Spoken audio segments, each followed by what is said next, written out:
All right. So this exercise is on ward-off energy. Now, when you're using the rebounding force model for your training, you can train the rebounding and then shift the personality of rebounding into all the other intrinsic energies. Now, there's a lot of ways to do ward-off energy and cultivate it, develop it. But starting with the rebounding, where here my partner presses down into my base, I press down onto his base, then I relax and stretch under, find the gap between his balance and his mass, and just open the joints and radiate that life force feeling quality.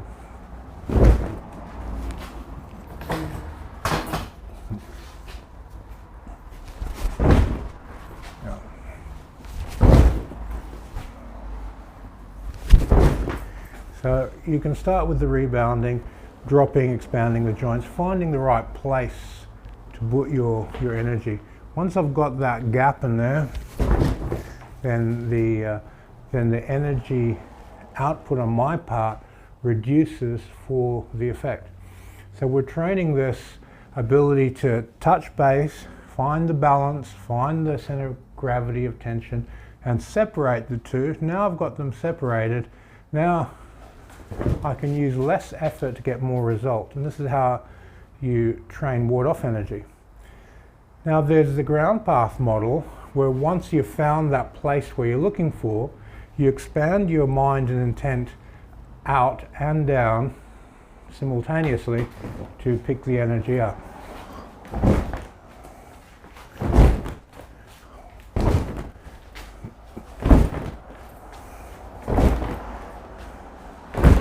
Now, while you're doing this at any time, if you feel that your mind is becoming too systematic, too rhythmic, that you're just following a routine and your listening's going down and you're just following habit, then go back to finding the right place, put the energy, and then choose. What are you going to do with this? You're going to run it in or out. Now, if you're doing Wong system, it's all about sinking down and creating a counter force. So it's all about the sung and downward quality while holding that space in your mental awareness. And I just go down. Where if you're doing more of the Dantian expansion model, you find that place and you radiate from the Dantian. Now, the ground path model, where you find the right place, the space between the balance and the tension, and you soften and sink down, and you start picking up that gap where the person is most vulnerable. And then as they put energy into you, you pass it through you, and you expand down and out. And that down, it's very much a feeling of release and letting go with the vital energy, sinking the body, sinking the tension, dissolving the lines of tension, and going out to give a direction and intent for the energy, give it a personality of sorts. Now, you generally have two types of training models. One has intent and one has non-intent, and then all the different mechanical branches and ideas that attach to that. When you're doing the intentional model, where you find the place you're looking for and you bang that energy out, you're still on the same frequency, but you're going to summon a lot more energy. The non-intentional model is going to be very reflective of what your partner gives you. So if they give you a strong line, it's going to rebound really well. But if they're very gentle, it's not. So you do the rebounding force exercises of just sinking with non-intention to develop your base. Then you look at the personalities of each of the intrinsic energies, and you bring those personalities to life within each intrinsic energy. To do that, you need to define what the personality is. Ward off is a triple yang. It's pure electric fluid. It's expanding power. It's a type of light. It's very, very radiant, and it expands out in all directions. So with that personality, and it's designed to make a person fly away, to repel. The physical mechanics to support that are that you're expanding the joints open. So all the minor energy centers like the ankle, the knee, the hip, shoulder, elbow and wrist, they all expand and radiate. From the center you expand. The whole spine, the crown, the connection to the ground opens and radiates to produce that pure expanding electric fluid. So that mechanically has to be in place. And then you look at the intricacies of the personality. In this case, it's Tai Chi, so we want to repel. This is going to strengthen your protective chi in your body. If you were a healer, it would have a much more soothing, calming effect in its radiation. So people walk into the space around you and they'd feel calm, relaxed, enlivened, energized by that energy. It's a different personality, same energy, different function. So you morph the personality, use that fuel to shift the personality according to how you train. If you're doing Tai Chi for health, you want all the elderly people in your class to have a sense of well-being, not a sense of scary power. So you're not going to have eyes of a hawk, you're going to have healing eyes. Your intent underneath the whole training framework is different, so that people get that sense of well-being, they get that sense of health. And this is where the ward-off energy will change. Every single master I've seen demonstrate ward-off is doing something different mechanically. They're doing something different within the personality of the energy. They're doing something different within their mind substance, the way they regulate space and timing. Everybody's different. Your face is different, your ward-off energy is different. Nobody can replicate anyone else identically. It's impossible to do, because the variables and the conditions are way too vast. So when we're looking at this developing ward-off, you have your own idea what it is, and you enliven that idea with energy. You sport it with your body mechanics. Now your mental space, if it's a non-intentional model, you open the space down into the ground and around where you're going to issue your partner, and you sink. You make a toroidal field of sinking. You let everything go down. My teacher used to say, the Tao will correct itself. If you put yourself in a mental vacuum, someone intends that the energies is going to pass through that vacuum and there'll be a correction. And when the correction happens, the force will rebound. So you can build these types of different non-intentional training models, or you can intend the force. Now the problem with intending the force is, well, you get more, so that's a positive, but it's dependent on future intention. And you, at best, you get to a point where your unconscious mind on the surface intends for you once it's become a habit. But when you're training deeper non-intentional, it's much deeper layers of the unconscious energy field that are functioning in the background to do things for you, so it appears magical. The intention isn't visible. When you're doing a ward-off energy with intent, you can see the body weight drop, you can see the joints open, you can see the fascia stretch, you can see the radiance and power coming out. The non-intentional model, it's much more hidden, it's much more underneath, and it's much more reflective of your partner, and you can amp it up with the non-intentional model with a very small amount of mind intent to create more reflection, more radiation, and draw more reserves, and still remain relatively hidden. It just requires more skill. Now the mental body, the upper dantian, so the lower dantian, body mechanics, middle dantian regulates personality of intrinsic energy. The upper dantian regulates the space and timing, and this non-intentional model, which way you're going to work. So the space around your partner in the ground, and the timing is when you touch your partner's base and they're giving you a force, you have to pull back on the force so their heaviness doesn't rest on you. You're never allowed to let heaviness rest on your body. You have to create that slight gap so that it can move from the muscle to the fascia, the load. If the person's load is on your muscle, you have to reset by taking it off and then creating a stretch in your joints and then putting it back onto the stretch.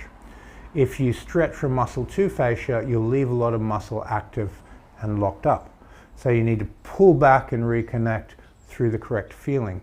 It's much easier than try to create the correct feeling under load. And if you want to test this with a weight, do a chest press and then lock your muscles up, and then from the lock position move into a stretch position. Or lock your muscles up and just pop the bar into just off a little bit, and then put a stretch underneath and catch the bar, and you'll have a floating stretch. So the switch between muscle tension and fascia tension is easiest done when you have the correct idea of yielding, that you just yield and pull back a little bit off that pressure so that the switch can take place. Now the speed of that switch is very dependent upon how your mind is able to remember the mechanical state of radiating life force, how your mind, feeling and body is able to remember the life force astral quality, the mental space quality, and how it tunes to all those frequencies for the particular intrinsic energy that you're working with. And building this habit that you can go back to that place really quick, so that when you yield, you go straight into the right place. Now that yield brings in a neutralize. When that force is coming in and you create the gap and you reset your muscle to fascia relationship, and the energy starts loading the fascia, there's your neutralize. That person's jumping on your trampoline. You can neutralize it in the fascia, in the feeling quality of the life force, if you've been tuning your fascia to the life force quality, to that electromagnetic fluid feeling. You can slow that down, tune it into the astral. So if I'm working astrally, or with what they call Chi, I touch base, I do my first couple issues just from a mechanical, stretchy type of level, and start bridging from the life force into the astral. And now, when I start going, I want to train the astral more clearly, I have to do it in a little bit more slow motion as I do it. And I want to do at least 10-15 minutes of increasing the speed. So I'm going into that astral feeling and then letting that energy out. And over 10-15 minutes, you would be building that rhythm speed that I'm showing now up. And the reason why you do that is if you use the law of rhythm to increase pressure, because Chi is very hydraulic in nature. As you increase that pressure, you get a type of speed of decompression of the energy. The Chi expands astrally faster and faster with more pressure you put in it. So you're really building pressure in yourself and inside the space to get this ward-off energy. Now for a beginner, I suggest you put your hand like you were doing a press, or put your other hand on his elbow so that you don't put too much stress on the shoulder, because if you mess up, you might injure your shoulder.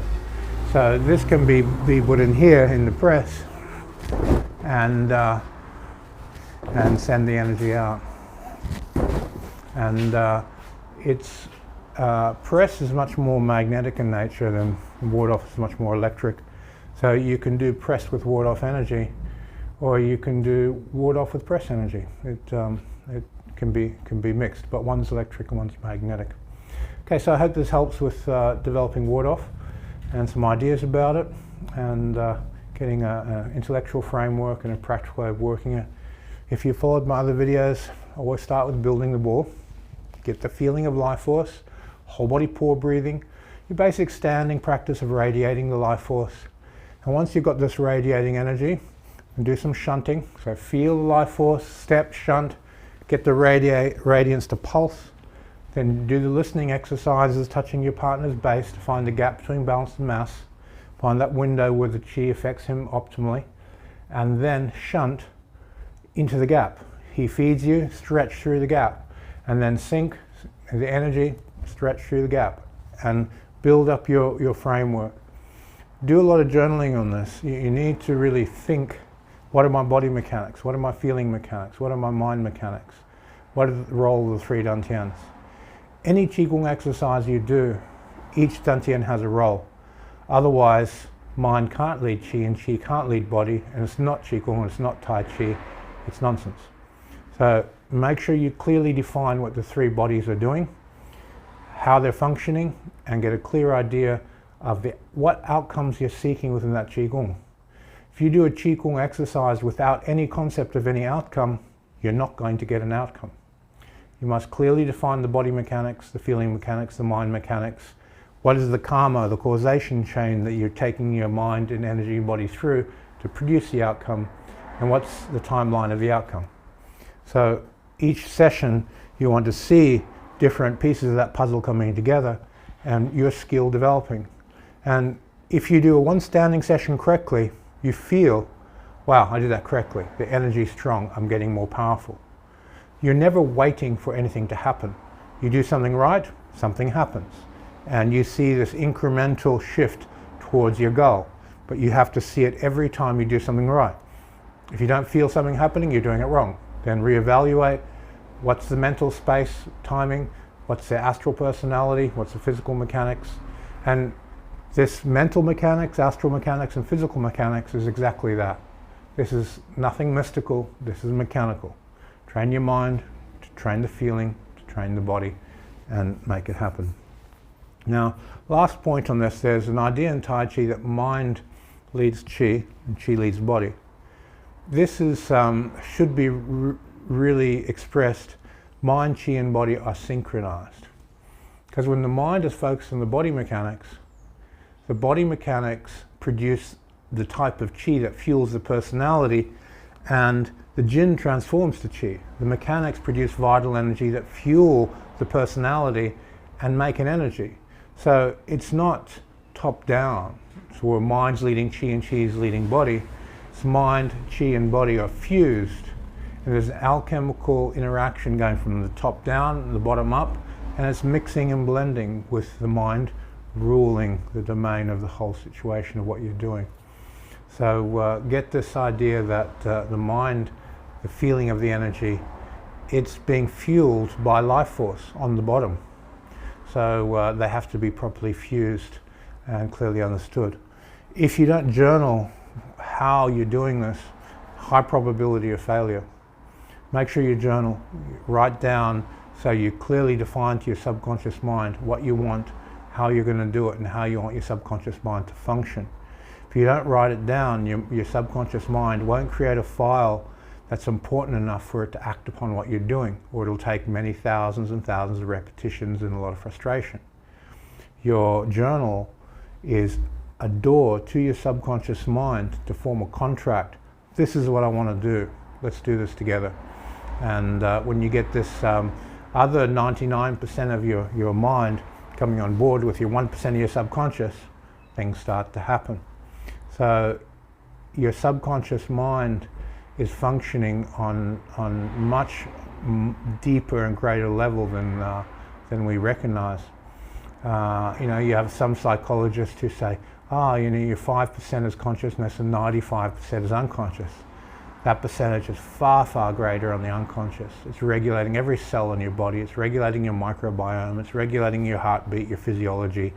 Your unconscious is doing millions of times more stuff than your conscious mind could ever do. So let's bring your unconscious mind into play, make it work for you, and you can do this by high quality journaling. Okay, thanks for your time. Thank you, Nathan, and see you in the next video.